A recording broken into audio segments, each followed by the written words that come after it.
Yang pasti istilah arah dasar itu mulai muncul ketika lembaga dan ini gereja kita Keuskupan Agung Jakarta punya arah yang mau dituju apa, tapi juga harus berpegang pada arkenya, dasarnya ini nggak boleh lari nih.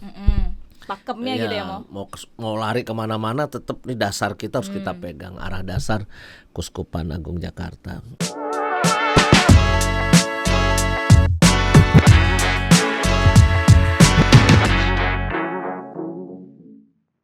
Halo umat paroki Tangerang, bertemu lagi bersama kita di Ngulik Ngobrol Lika-Liku Katolik Season 2. Akhirnya kita memulai Season 2 ini dengan sukacita di awal tahun yang baru ini. Dan di episode pertama ini mungkin terlihat ya studionya berbeda. Bukan studio kita yang berbeda guys, karena memang ini bukan di studio paroki Tangerang, tapi kita numpang di salah satu studio yang cukup jauh. Kita tadi lumayan perjalanannya. Mungkin ada yang bisa nebak kita ada di studio mana? Kita ada di studio Pusat Pastoral Samadhi Klender. Nah, kalau udah di sini harusnya bisa ketebak nih bintang tamu kita siapa ya? Tidak lain dan tidak bukan tuan rumahnya Romo Justinus Ardianto. Selamat pagi, siang, sore, tergantung tayangannya jam berapa ini. Tergantung nontonnya kapan Iya. ya. Romo Yus ini adalah direktur dari Pusat Pastoral Samadhi dan juga orang Tangerang katanya Mo. Saya dibesarkan di Tangerang. Sekarang? Umur 1 tahun pindah ke Tangerang, tapi SMP selesai di Tangerang, terus sekolah di seminari di Jakarta dan seterusnya. Berarti sekarang udah bukan orang Tangerang ya? Masih ada rumah, alamat KTP saya masih di Tangerang? Modern Land. Oh. Lingkungan Petrus atau lingkungan apa itu? Modern Sekarang Land. Modern Land udah banyak banget Romo, udah ada 2-3 wilayah di sana. Iya. Oke. Nah, karena hari ini kita ketemu sama Romo Yus, kita mau ngobrolin tentang sesuatu yang kalau tidak salah tanggal 3 atau tanggal 4 Januari yang lalu kita mengadakan misa pembukaan Ardas. Nah, apa itu Ardas? Hari ini kita mau ngobrolin tentang arah dasar Keuskupan Agung Jakarta di tahun 2026 ini yang adalah keutuhan alam ciptaan. Kenapa Romo Yus yang kita undang? Karena beliau yang bikin. Karena betul, saya yang lagi nganggur. Yang lain Romo-Romo sedang sibuk, jadi ya, saya jadi aja. Romo Yus ini salah satu penyusunnya gitu ya, Mo? Saya cuma yang ngetik aja, juru ketik. Juru ketik. Iya. Berarti notulen ya? Berarti Iya, Romo pokoknya tahu dong ya. Tukang ketik aja lah pokoknya Tukang saya. ketik, oke. Nah, Mo, sebenarnya Ardas itu apa sih? Lalu gimana sih proses penyusunan si Ardas itu sendiri? Yang pasti istilah arah dasar itu mulai muncul ketika Bapak Uskup Ignatius Kardinal Suharyo hijrah dari Keuskupan Agung Semarang ke Keuskupan Agung Jakarta. Oke. Dulu-dulu ada tema-tema tahunan, cuma tidak disebut sebagai arah dasar. Maka beliau membawa istilah itu ke Keuskupan Agung Jakarta. Kalau ditanya apa itu arah dasar, saya kira ini sesuatu yang common, yang biasa ya. Karena setiap lembaga, setiap sekolah, setiap partai, setiap perusahaan itu punya namanya vision and mission. Nah, arah dan dasar itu ya kurang lebih ya itu. Jadi setiap lembaga dan ini gereja kita Keuskupan Agung Jakarta punya arah yang mau dituju apa, tapi juga harus berpegang pada arkenya, dasarnya ini nggak boleh lari nih. Pakemnya gitu ya, Mo? Mau lari kemana-mana tetap nih dasar kita harus kita pegang, arah dasar Keuskupan Agung Jakarta. Maka itu sudah sejak tahun 2010 saya kira, 2011 mulai, 2011 sampai 2016, 2016 sampai 2020, terus ada COVID, maka lengkap 2022 sampai 2026. Jadi sudah 3 kali periode Ardas nih. Dan selama 3 periode itu ya saya tukang ketik aja lah. Berarti Ardas ini dibuat per 5 tahun sekali ya, untuk 5 tahun ke depan gitu ya, Romo? Ya, dan ini kan udah mau selesai yang periode Tahun ini terakhir. 2026 dan mungkin siap-siap mau memproses yang berikutnya. Siap-siap ngetik lagi berarti, Romo ya? Saya siap-siap ngetik lagi.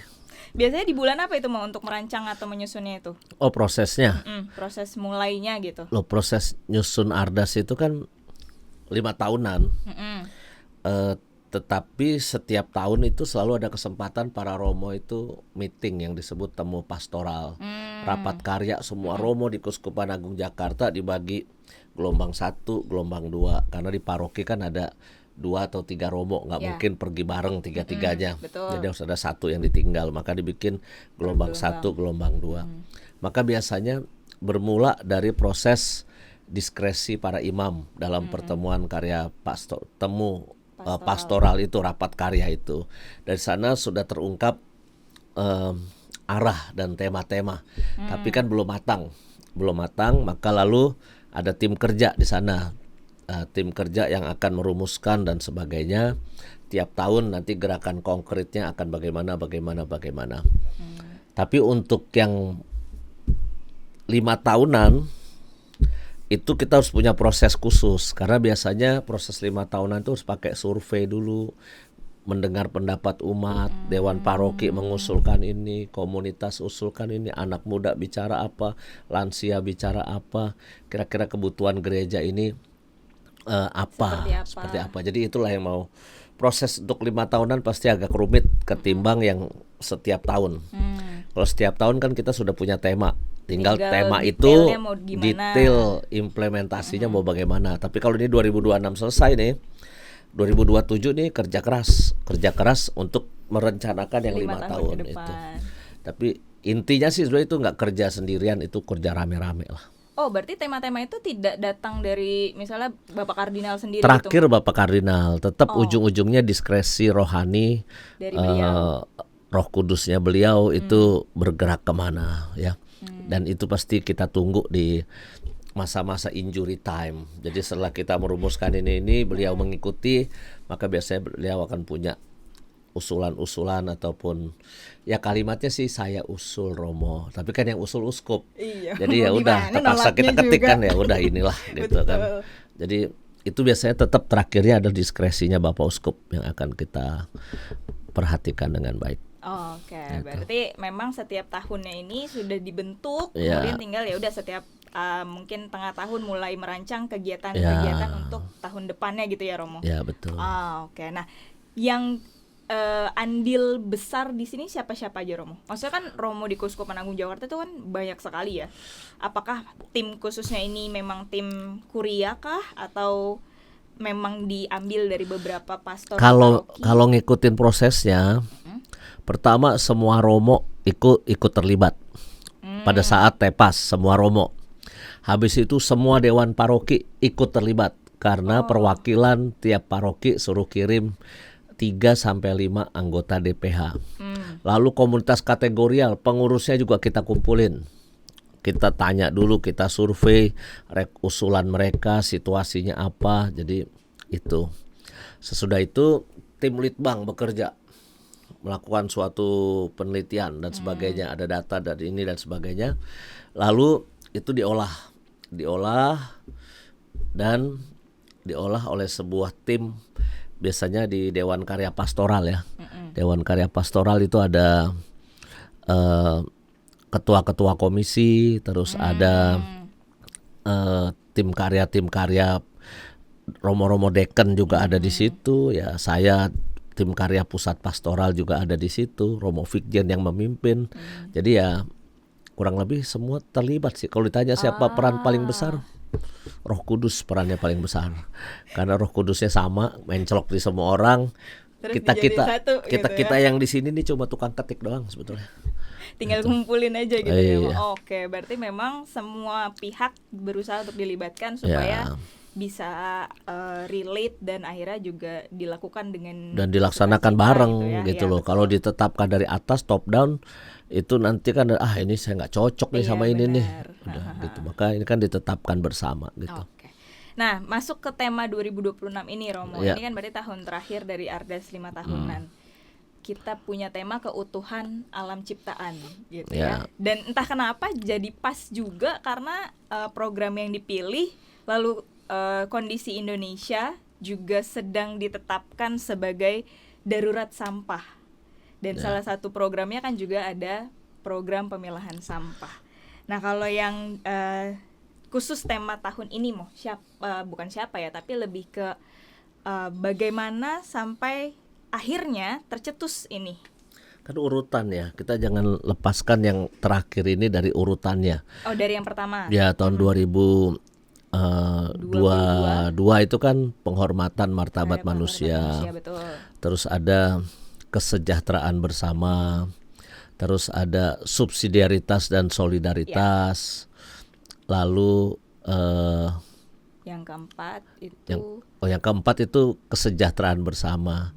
Yang kedua, ntar saya lupa kok tiba-tiba. Tapi yang jelas penutupnya. Yang kedua kesejahteraan bersama, betul Romo. Ya, yang keempat itu kan terkait yang kepedulian lebih kepada pihak saudara-saudari yang lemah dan miskin.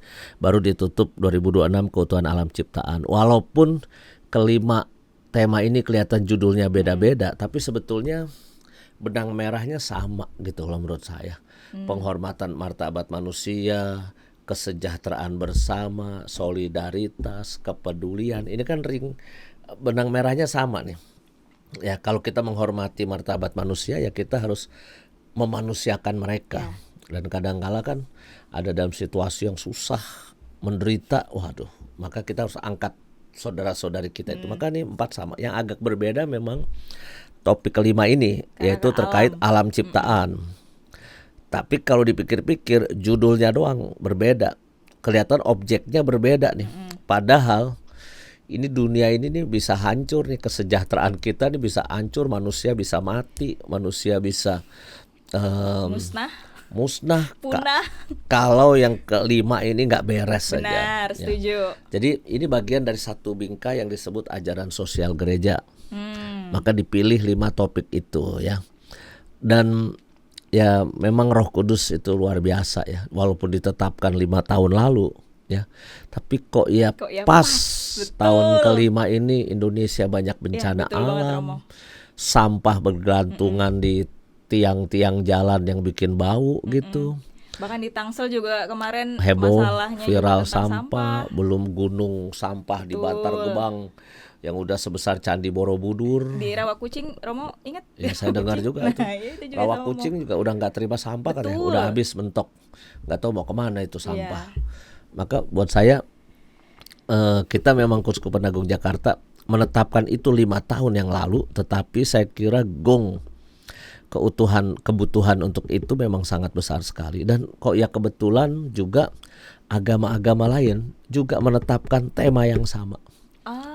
Ya, di Islam pun ada soal sampah, pertobatan ekologis dan sampah itu juga ada. Di agama lain, di Buddhis juga ada. Jadi menurut saya tahun ini nih ya tahun gerakan kita semua nih. Tahun bertobat. Bukan cuma gereja Katolik, tapi ya udahlah agama apapun, mari kita bereskan kehidupan kita ini terkait lingkungan hidup kita, alam ciptaan kita yang makin lama ini makin menyedihkan. Ruwet, pokoknya ruwet. Aduh. Betul. Kemarin di sini sempat banjir juga nggak mau daerah-daerah sini? Samadhi itu banjir kalau perumahan di belakang banjir, gotnya macet, dia nggak buang ke sana. Pernah kejadian tahun 2020 masyarakat di sana itu gotnya macet, rumah mereka kebanjiran 1 pintu. Baru Samadhi kena kebanjiran. Kalau dalam keadaan normal sampahnya pada bersih ngalir, ini kan air di Samadhi itu dari atas, warga masyarakat dari atas juga ngalirnya ke bawah sini ke Samadhi. Dari Samadhi baru buang ke arah rel kereta sana. Nah kalau yang di bawah sono mampet karena masyarakat juga buangnya sembarangan, ya udah Samadhi kena. Tapi kan perumahan di belakang sepintu. Kalau saya cuma sekasur ya, kalau yang di perumahan belakang bisa sepintu, tapi itu kan mengerikan sekali. Iya betul. Ya. Sepintu tuh berarti kan udah nggak bisa masuk rumahnya kan? Ya di lantai 2 mungkin pada di genteng. Tapi ya itu 2020 terjadi begitu ya. Maka lalu saya tanya Pak Lurah waktu itu di belakang sana udah diberesin belum Pak? Oh udah Romo, kita udah bikin begini. Oh ya udah aman. Tapi curah hujan kan suka ekstrim ya, kita nggak tahu. Iya betul, kayak kemarin kan tiba-tiba banjir, berarti Romo aman lah ya di sini. Ya tergenang sedikit, tapi ya nggak mengalami kebanjiran. Nggak sampai 1 pintu tapi kan Mo. Iya. Ya berarti dari niat baik, kemudian dari konsepnya itu sudah dirancang segala macam, yang menurunkan ke program itu apakah teman-teman juga atau dari para romo? Untuk tahun ini 2026 secara khusus ya, kita tidak pertama-tama menggelontorkan program dari keuskupan.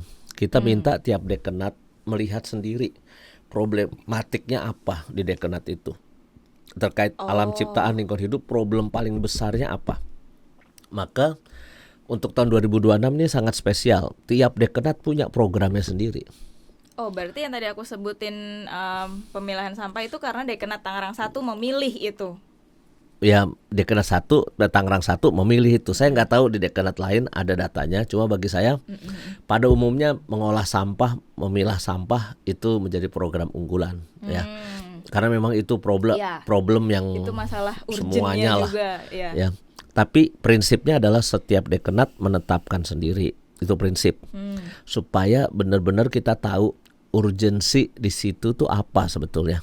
Ya. Tepat sasaran. Karena apa ya. yang di Bekasi belum tentu sama sama yang di Menteng. Betul. Yang di Pondok Indah Jaksel belum tentu sama sama Pondok Indah Kota Bumi Tangerang. Nama-nama Jauh banget, sama-sama Pondok Indah tapi Betul. yang satu keindahannya berbeda.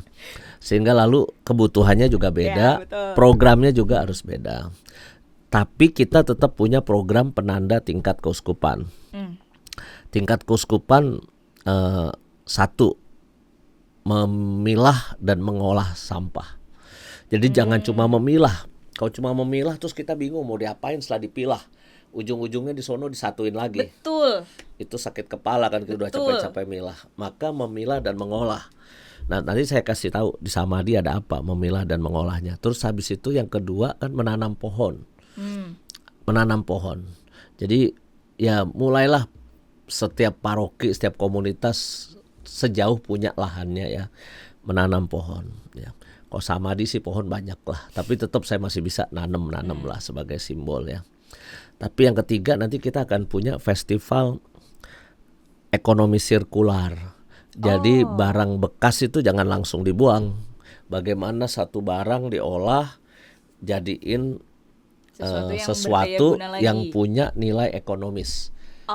Jadi duit nggak tuh barang ya. Jadi ada 3 program yang keuskupan gerakan tadi memilah dan mengolah sampah, 2 menanam pohon, dan ini harus kerjasama dengan masyarakat sekitar, dan yang ketiga itu festival ekonomi sirkular. Di Samadhi itu sampah banyak, tapi dulu saya belum tertarik memilah, karena buat apa saya pilah, habis itu diangkut juga ke belakang sono sama pasukan orange jadi satu juga. Tapi sekarang nih sejak Januari tanggal 1 sampai sekarang nih bulan Februari saya nggak punya sampah organik. Karena sampah organiknya dimakan oleh maggot. Jadi saya pelihara maggot. Jadi saya beli telur maggot 100 gram. Selama 25 hari sampai 1 bulan. Yang 100 gram ini menjadi 150 kilogram maggot. Maggot itu belatung ya guys? Belatung elit, bukan belatung jorok, belatung busuk, bukan. Saya pegang maggot. Begini kok belatung itu. Nah terus dia makan sampah saya 1,5 ton untuk dia bisa besar sebesar itu ya 150 kilogram. Jadi sekarang nih kalau di Samadhi jadi lucu, mana sampahnya, kita kehabisan makanan maggot. Maggotnya besar saya kasih ke ikan. Saya kasih makan ikan. Doyan dia mau. Doyan, emang itu protein tinggi. Kalau punya peliharaan ayam, burung, maggot juga bagus protein. Jadi ini yang saya bilang mengolah, memilah, terus kita olah, sampahnya kita cincang atau cacah ya. Terus dikasih zat fermentasi, ditutup di ember, jadi makanan yang sehat buat maggot.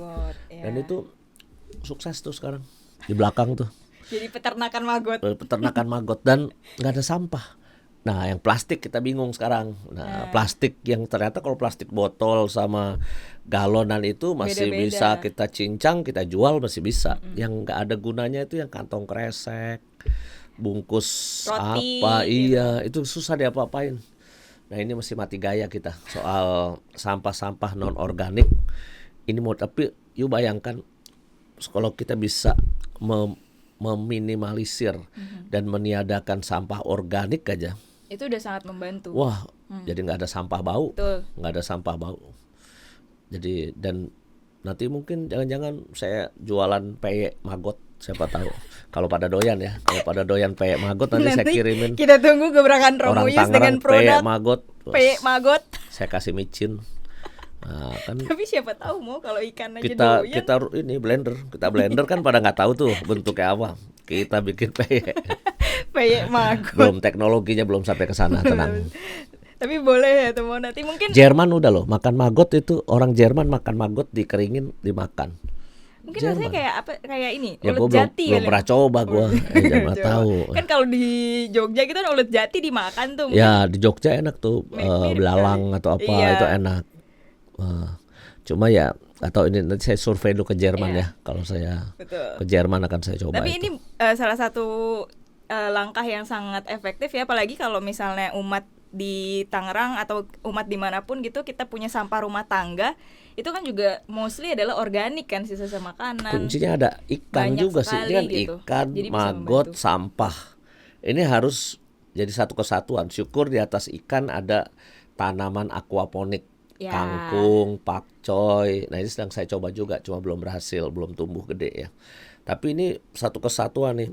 Ya, sampah yang kita makan itu dimakan maggot, maggotnya besar dimakan ikan, air ikannya menumbuhkan pakcoy, Tanaman. pakcoynya saya makan lagi, ikan nilainya saya Muter makan lagi. lagi. Udah. Ya.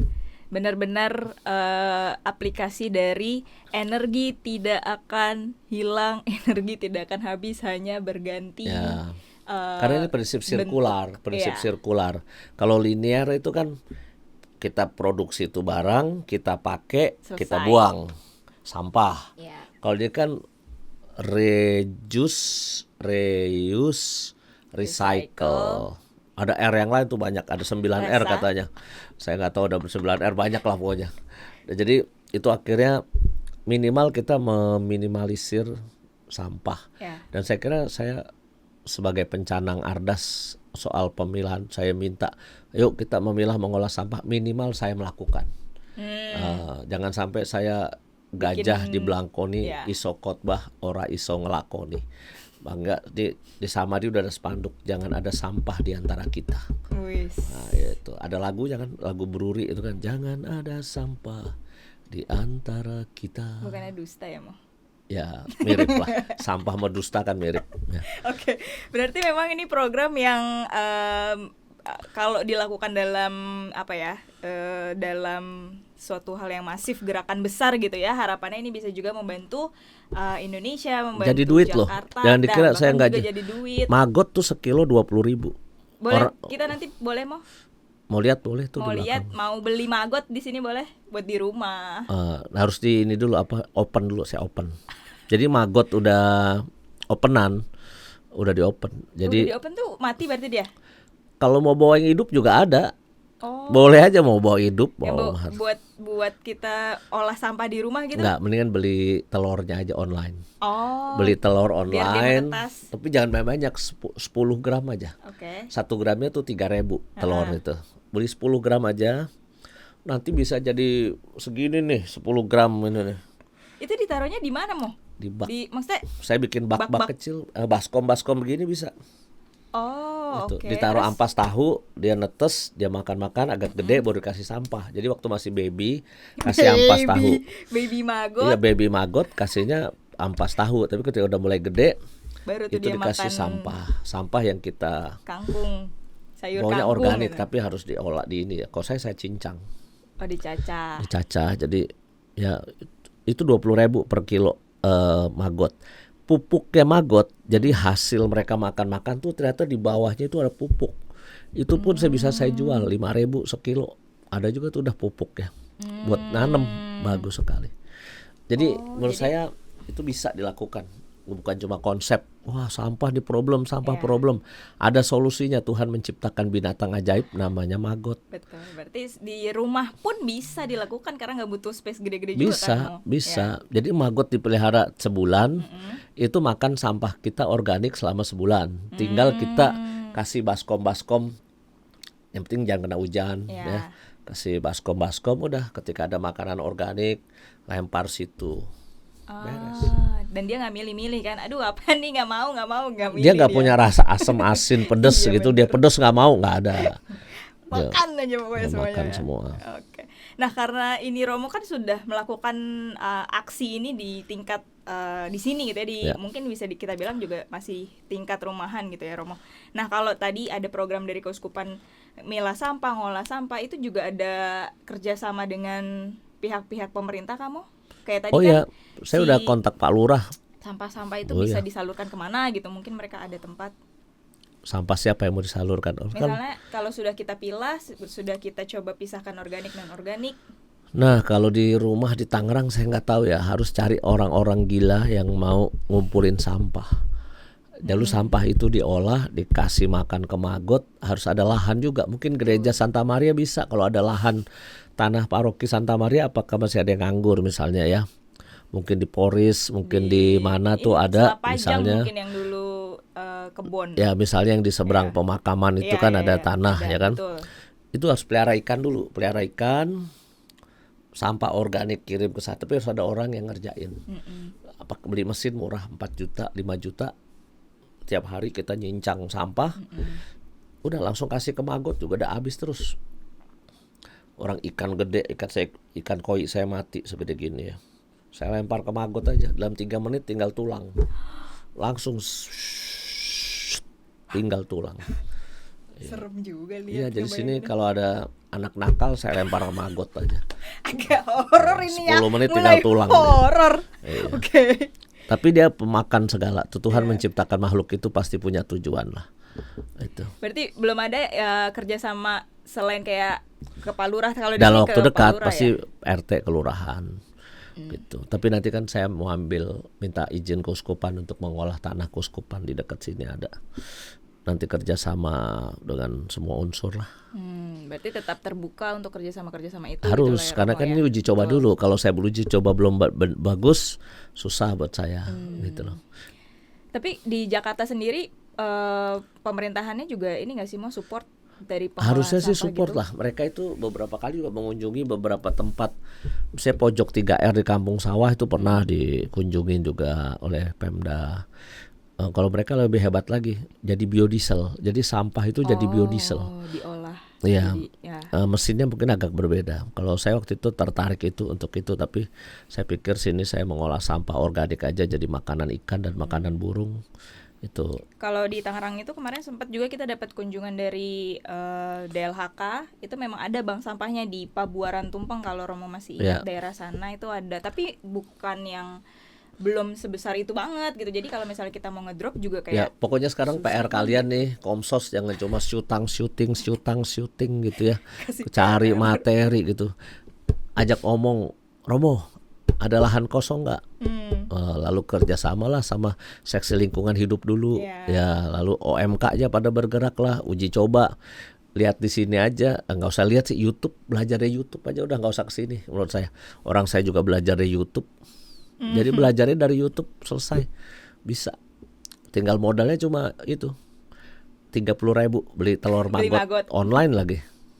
Sampai Tangerang udah netes dia. Kan dikirim dari Tasikmalaya sampai Tangerang udah netes. Kaget buka. Iya. Wah. Terus langsung. tinggal dikasih ampas tahu, udah gedean dikit, kasih sampah organik. Udah. Jadi gede seruangan ini maggotnya nih. Udah. Oh ya, udah sudah banyak itu mau di sini. Udah banyak. Wah. Saya beli 100 gram aja jadi 8 bak ukuran 1 kali 2 meter. Itu jadi 8 bak itu. Padahal cuma 100 gram gini. Berarti abis ini kita cari maggot, guys. PR-nya cari telur maggot dulu nih. Online udah. Online. Oke. Nah, mau ini kan hal-hal yang sebenarnya tadi Romo juga sebutin harus ada orang yang mau ngerjain, harus ada orang yang konsisten dalam mengolah sampah, kemudian mau kotor-kotoran kalau kita ngomongin maggot tadi gitu ya Romo. Boleh gak sih Mo kita dikasih satu motivasi kah atau alasan besar, alasan kuat kenapa sih kita sekarang terkhusus umat di Keuskupan Agung Jakarta itu harus melakukan ini, kayak harus hari ini nih, harus sekarang kita mulai gitu. Bisa dari urgensi situasi yang ada sekarang karena pemanasan global itu, perubahan iklim itu semakin Menjadi-jadi. luar biasa ya. Greenland juga mau direbut lagi sama Donald Trump. Ya ditambah pada cair lah es. Betul. Mending kalau yang Laut. cair invoice. Iya, Ini es. laut di utara Jakarta itu pada naik semua. betul. Kita ngalamin banjir parah lah ya. Belum sampah, belum ada penggundulan hutan, dieksploitasi. Ini kan situasi yang sekarang. Orang pada berbisnis mengeruk alam sedemikian rupa untuk keuntungan manusia zaman sekarang. Ya.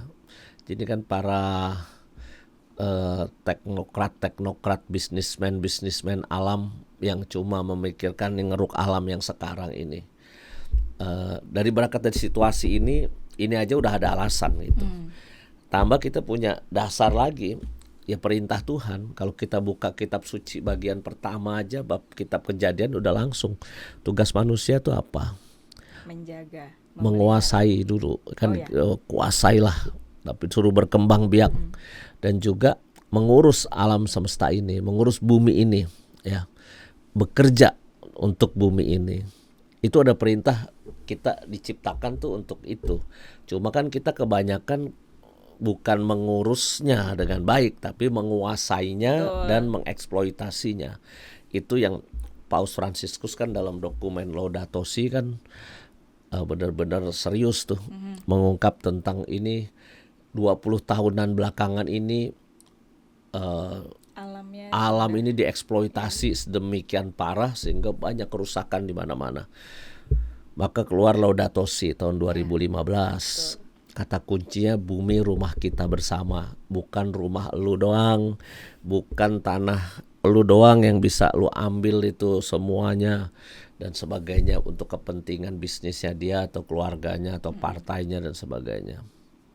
Maka gereja kan tidak mau ambil, kan ditawarin tambang kan, hak untuk mengolah tambang. Gereja Katolik gak mau, konferensi wali gereja gak mau, karena ya ini milik kita bersama. Karena sekarang udah gejalanya orang mengeksploitasi itu semua. Nah 2023 Paus Fransiskus sebelum wafat itu nulis juga satu lagi, Laudate Deum. Laudate Deum itu lebih marah lagi beliau. Jadi kalau baca tuh Laudate Deum isinya lebih emosi lagi. Jadi kayak gebrak meja kali itu, Paus nulisnya sambil emosi kali ya. Karena apa? Laudate Deum itu kita tuh dikritik, kita tuh manusia kebanyakan ingin berfokus pada diri kita, keuntungan diri kita, bukan untuk Tuhan. Maka Laudate Deum itu kan pujilah Tuhan. Yang terjadi itu adalah kita lebih banyak memuji diri kita, mencari kenikmatan untuk diri kita. Maka ini yang mau dilawan oleh Paus Fransiskus, dia dokumennya adalah Laudate Deum. Mari kita fokus pada memuji memuliakan Tuhan, bukan memuliakan diri kita sendiri dengan mengeksploitasi alam yang ada. Dan diungkap berbagai kehancuran yang ada. Dan akan terus nih saya kira kehancuran alam ini kalau nggak ada pertobatan itu pasti akan, kehancuran alam akan ada terus. Kita nggak tahu gempa di bawah kita ada apa nih. Tiba-tiba ada apa, banjir kayak gimana. Itu baru banjir, belum dari atas angin. Wah, ada puting beliung sedemikian rupa. Tornado mungkin juga ada gitu di kita. Nah maka saya kira situasi ini kan makin tidak bisa ditebak ya. Betul. Ya, ini yang saya kira. Terus pertanyaan kan siapa yang tanggung jawab? Yang tanggung jawab ya jawaban paling gampang semua tanggung jawab. Tapi semua tuh siapa? Ya mulai dari keluarga. Keluarga bisa melakukan apa? Gereja bisa melakukan apa? Lingkungan bisa melakukan apa? Saya di sini bisa melakukan apa? Kalau semua orang berpikir begitu aja, udah kita semua akan melakukan itu. Termasuk juga pemerintah sih. Pemerintah dan bisnis dunia bisnis itu harus punya kekuasaan. Benar-benar harus memikirkan bisnisnya tuh jangan mengeruk alam yang bisa merusak lah. Oke lah, kita bersyukur negara kita banyak alam. Ya kalau kata lagu Kus Plus kan tongkat dan kayu aja bisa jadi tanaman. Betul. Gitu ya. Tapi kan itu keuntungan kita, tapi akibatnya kita ya menjadi memudahkan begitu aja, kita seenaknya. Ya ketika rusak barunya hanya ebit. Mengapa di tanahku terjadi bencana? Ya karena salah kita. Iya betul.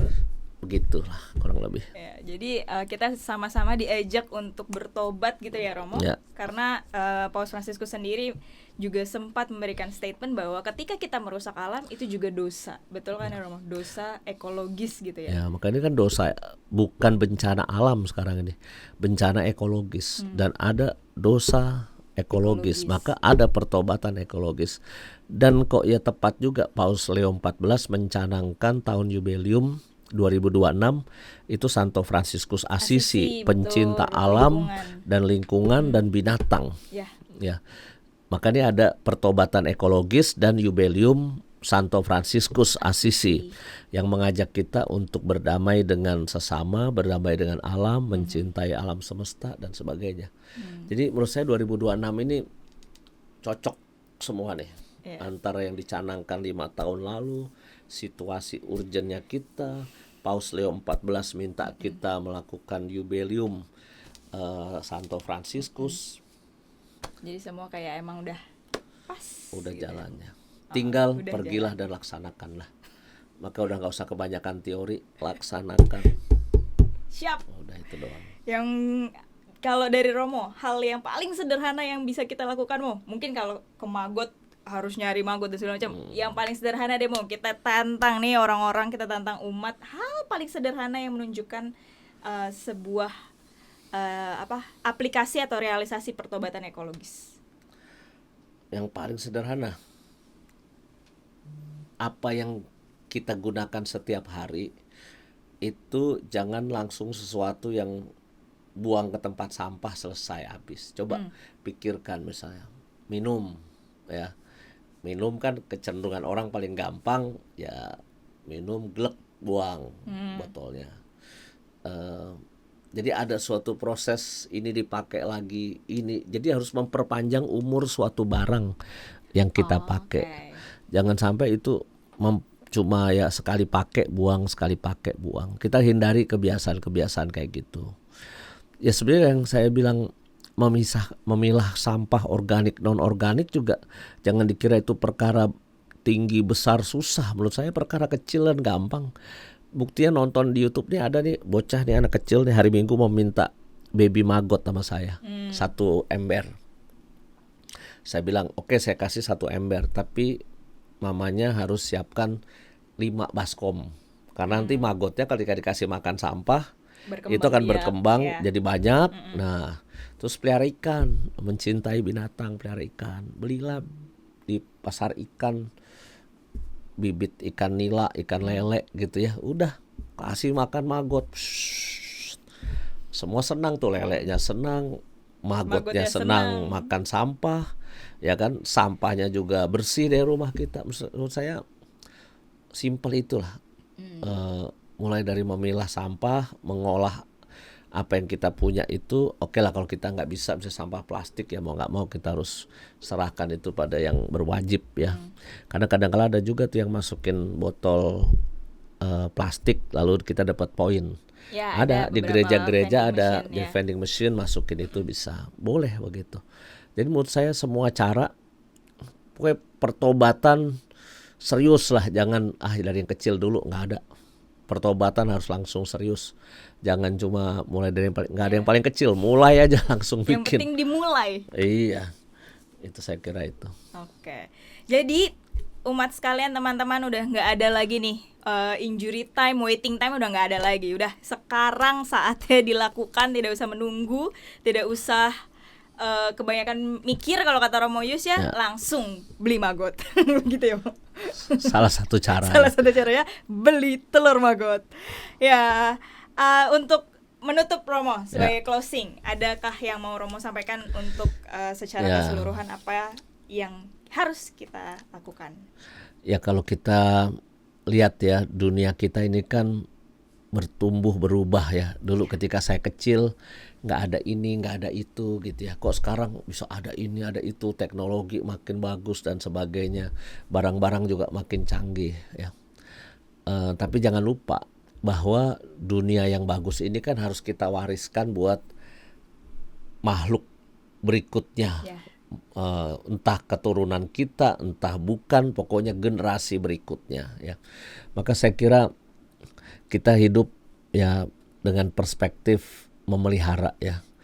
Ya kita gunakan apa yang bisa kita gunakan saja, lalu sisanya pasti itu untuk generasi berikut.